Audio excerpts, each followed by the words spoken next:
It was a beautiful day in the park, with children laughing and playing. A little black girl in a wheelchair smiled brightly, unaware that danger was approaching. But what the angry man didn't know was that a royal guard was silently watching everything. It was a warm spring day in the park, where laughter and joy filled the air. Among the cheerful children running and playing, a little black girl sat quietly in her wheelchair near a shaded tree. Despite her limited mobility, her face radiated happiness as she watched the lively scene before her. Dressed in a bright outfit, with a colorful scarf tied neatly around her neck, her innocent laughter blended perfectly with the sounds of the park. Her sparkling eyes revealed her excitement and curiosity as she observed the world around her, completely immersed in the simple pleasures of the day. A short distance away, a tall and imposing figure sat on a bench, his presence almost blending into the surroundings. He was a royal guard, dressed in formal attire that hinted at his profession. Though off-duty, his trained eyes never stopped scanning the park, always alert to the people and events around him. With a quiet but commanding demeanor, he exuded authority and calmness. Sitting with a sense of purpose, he appeared to be enjoying the serenity of the park, but he remained ever watchful, particularly over the little girl who sat nearby. Meanwhile, on the opposite side of the park, an angry man stormed down the path. His steps were quick and sharp, and his stern expression made it clear that he was in a foul mood.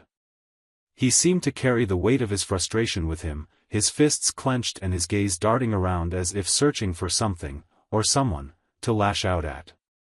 His annoyance grew with every sound of laughter or joy, his irritation directed at anyone and anything in his path.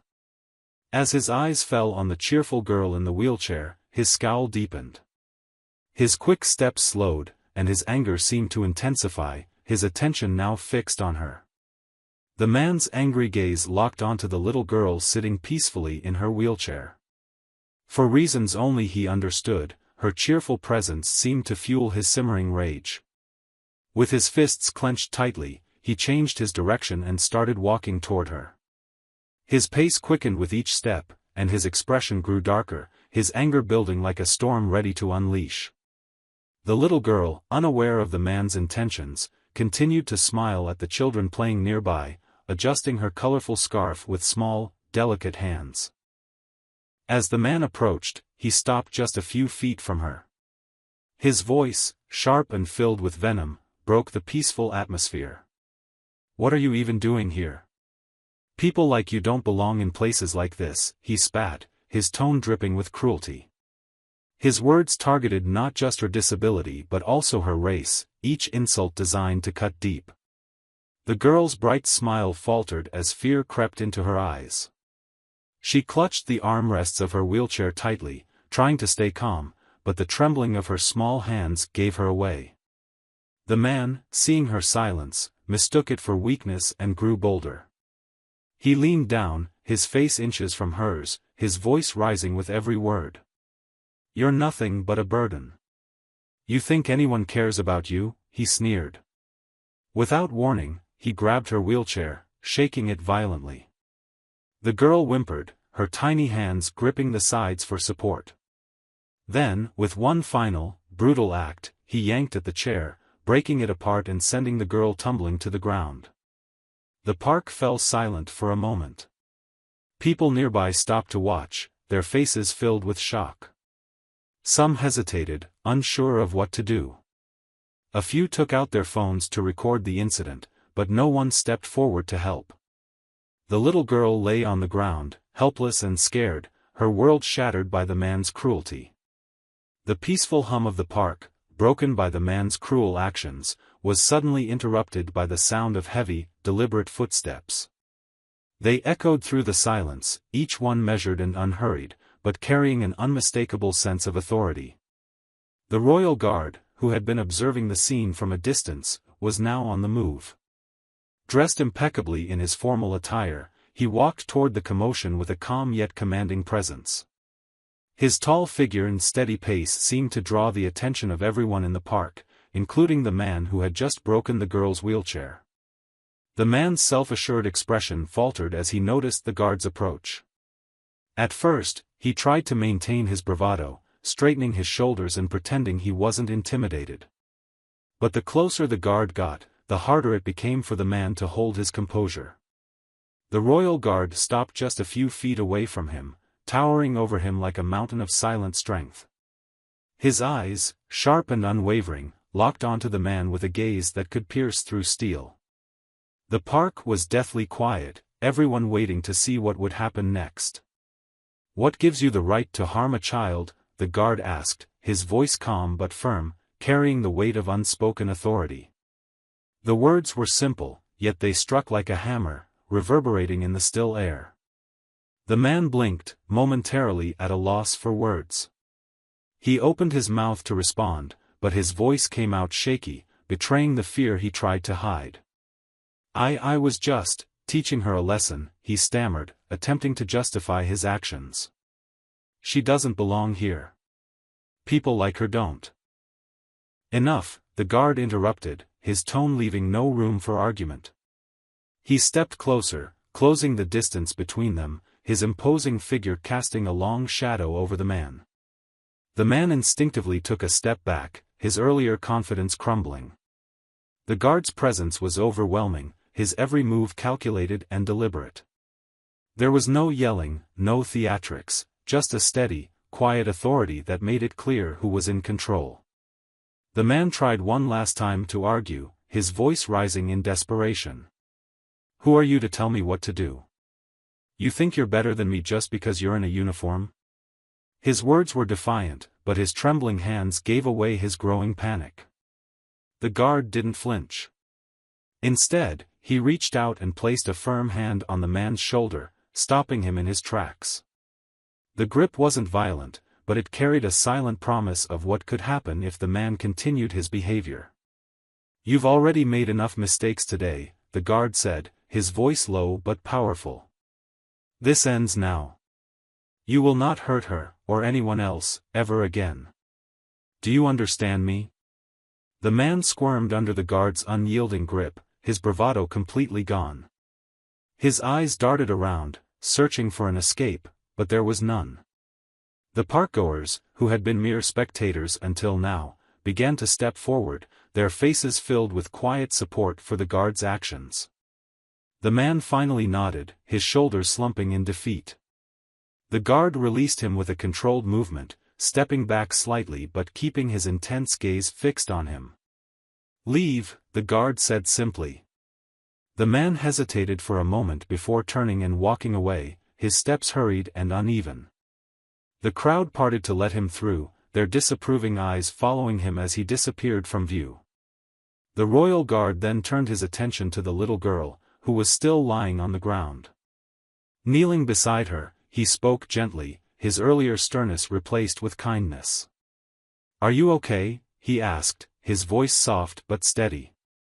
The girl nodded, her eyes filled with gratitude and relief.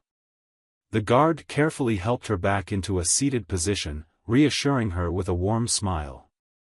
"You're safe now," he said. And with those words, the calm of the park slowly began to return. As the man turned to leave, his steps faltering and unsteady, the royal guard raised his hand in a commanding gesture. "Stop," he said, his voice firm but measured. The man froze in his tracks, unable to muster any more false bravado. The guard's calm authority was unshakable, leaving no room for defiance. "You're not walking away from this," the guard added, stepping forward and placing a hand on the man's arm to ensure he stayed put. By now, the crowd that had initially hesitated to intervene began to shift. People stepped closer, their earlier fear replaced with a sense of duty and collective courage. A woman holding her phone approached the guard and said, "I recorded everything. The police will have all the evidence they need." Another witness chimed in, "I saw him approach the girl and start yelling. I'll testify if needed." Murmurs of agreement rippled through the crowd as others began offering their accounts of what had happened. The guard nodded, his expression resolute. "Thank you," he said to the witnesses. "This man will be held accountable for his actions. He then retrieved his phone and quickly contacted the authorities, explaining the situation with the clarity and precision of someone accustomed to handling crises. The man, now visibly nervous, tried to protest, stammering, "This is all a misunderstanding. I didn't mean to." "Enough," the guard interrupted, his tone carrying the same weight as before. "You've caused enough harm. The police will decide what happens next." The man fell silent, his shoulders slumping in resignation as the guard kept a watchful eye on him. A few minutes later, the distant sound of sirens filled the air, growing louder with each passing second. When the police arrived, the guard calmly explained the events, handing over his own statement and directing them to the witnesses who had captured everything on video. The officers listened attentively, their expressions hardening as they reviewed the footage. They then took the man into custody, ensuring he could no longer pose a threat. With the situation under control, the guard turned his attention to the little girl, who was still sitting on the ground amidst the remains of her broken wheelchair. Her wide eyes were filled with a mixture of fear and relief, her small hands trembling slightly as she tried to compose herself. The guard knelt down beside her, his stern demeanor softening into one of warmth and kindness. "You're brave," he said gently, his voice soothing. "What happened wasn't your fault, and no one has the right to treat you that way." He placed a reassuring hand on her shoulder, his presence radiating safety and comfort. "You're safe now. I promise." The girl looked up at him, her lips quivering as tears welled in her eyes, not of fear, but of gratitude. Slowly, a small smile spread across her face, and she whispered, "Thank you." The guard smiled back, his heart swelling with quiet pride. "You're welcome," he said softly.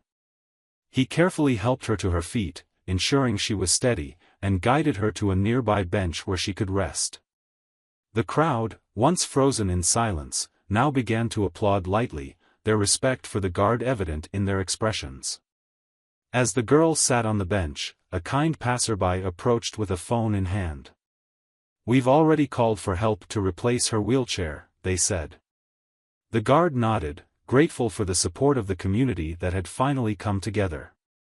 The little girl, now calm and safe, looked around and saw the unity and compassion that had emerged from the situation. She smiled once more, knowing she wasn't alone, and that kindness and justice had triumphed over cruelty that day. In life, moments of injustice often unfold right before our eyes, challenging us to act. The story you just witnessed is a reminder of one powerful truth: when you see hate, don't stay silent. Stand up for what's right. Silence in the face of cruelty allows it to grow, but courage, even from a single individual, has the power to inspire change and protect those who cannot defend themselves. It's not always easy to confront hatred or wrongdoing. Fear, hesitation, or uncertainty can hold us back.